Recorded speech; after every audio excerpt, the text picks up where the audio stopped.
फिर मैं वो खादिम हुसैन रजवी साहब वाली बात करूंगा, इनू हल्का ना जानो। हां, जेड़ा भौंकदा जे नबी ते भौंकदा जे, ते तुहाडे बुजुर्ग भी नबी उत्ते भौंक के गए ने, ते तुहाडे बुजुर्ग भी नबी उत्ते भौंक के गए ने।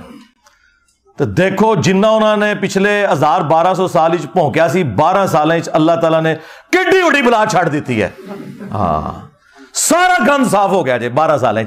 जी हम अभी बताते हैं नबी पाक सल्लल्लाहु अलैहि वसल्लम पर किसने भौंक मारी है और मिर्ज़े ने गंद साफ किया है या गंद फैलाया है। सही मुस्लिम की एक हदीस में एक तस्बीह की फजीलत आती है, सुबहानल्लाहि व बिहम्दिही अदद खल्क़िही व रिज़ा नफ्सिही व ज़ीनत अर्शिही व मिदाद कलिमातिही। इस फजीलत का तज़किरा करते हुए मिर्ज़े ने जो भौंक मारी है और जो गंद फैलाया है वो आप सुन लें।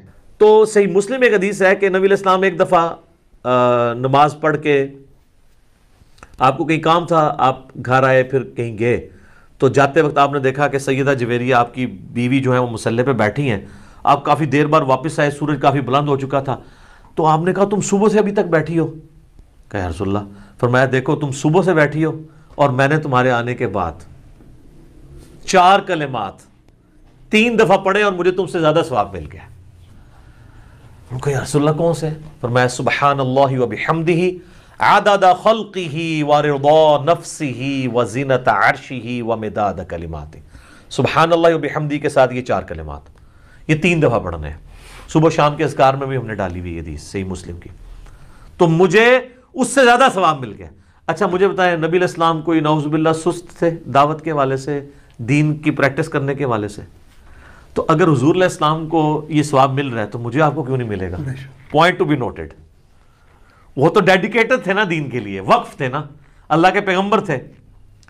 अगर ये सब कुछ होने के बावजूद वो भी ये स्किप करें और उनको सवाब मिले, हम तो फिर भी अपनी दुनियावी कमजोरियों की वजह से, मजबूरियों की वजह से यानी ये एहतमाम ना कर सकें, तो हमें तो बदरजा उला मिल जाएगा, तो ये सवाब उससे ज्यादा सवाब मिल जाएगा, तो हमें तो बदरजा उला मिल जाएगा, तो हमें तो बदरजा उला मिल जाएगा, तो हमें तो बदरजा उला मिल जाएगा। ये है मिर्ज़े की भौंक और मिर्ज़े का गंद।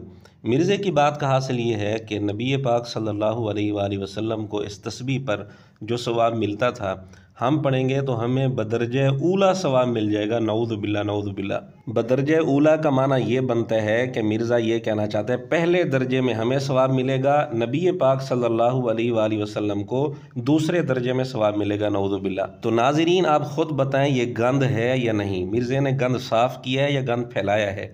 क्या ये भौंक है या नहीं? और इसकी इस बात का पूरा हवाला भी सुन लें, मजलिस नंबर 110, उसमें 1 घंटा 3 मिनट के बाद इसकी ये गुफ्तगू है। अगर मिर्ज़ा और उसके शागिर्द ये तावील करें कि जी मिर्ज़ा बदरजे औला का लफ्ज़ बोलना चाहता था, ज़ुबान से निकल गया बदरजे ऊला, तो पहले तो ये तस्लीम करें कि मिर्ज़े ने ये भौंक मारी है, मिर्ज़े के मुँह से ये गंद निकला है, ये बकवास निकली है। दूसरी बात, अगर वो ये तावील करेंगे तो एक और भौंक बन जाएगी, क्योंकि बदरजे औला का लफ्ज़ अगर बोला जाए ये भी भौंक है। आका अलैहिस्सलातु वस्सलाम की शान में गुस्ताखी है, क्योंकि बदरजे औला का मतलब फिर ये बनेगा कि आका अलैहिस्सलातु वस्सलाम को जो सवाब मिलता था हमें वो सवाब बेहतर दर्जे में मिलेगा हजूर अलैहिस्सलातु वस्सलाम के मुकाबले में। नऊज़ु बिल्लाह, नऊज़ु बिल्लाह। ये भी भौंक बन जाएगी। जी मिर्ज़ा जी गंद आपने फैलाया है, साफ़ हम कर रहे हैं, अब आपकी ज़िम्मेदारी बनती है अपनी इस भौंक से एलानिया तौबा करें, रुजू करें।